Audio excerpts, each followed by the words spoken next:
That Sunday evening, rather than the usual round roast or baked chicken, Grace set the table with large soup bowls and chopsticks collected from all the times they had ordered in Chinese food from Charlie Suey's. The house smelled of new flavours and scents. Hours earlier, she and Anne had taken the old station wagon to Queen's, where she'd lived before marrying Tom. There she knew they could find all the ingredients they needed for Anne's recipe. Anne had written out her shopping list in Vietnamese.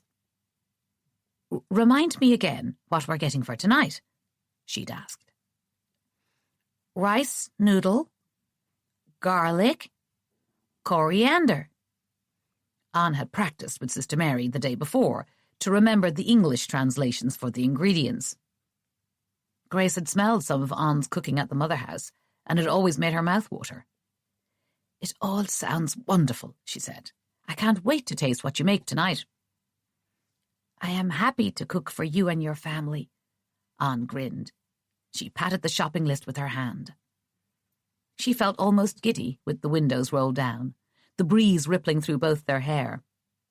Grace caught Anne smiling as she looked out at the changing scenery, the rows of suburban houses being replaced by two-family homes, red brick apartment buildings and storefronts that reflected the neighbourhood's rich immigrant community.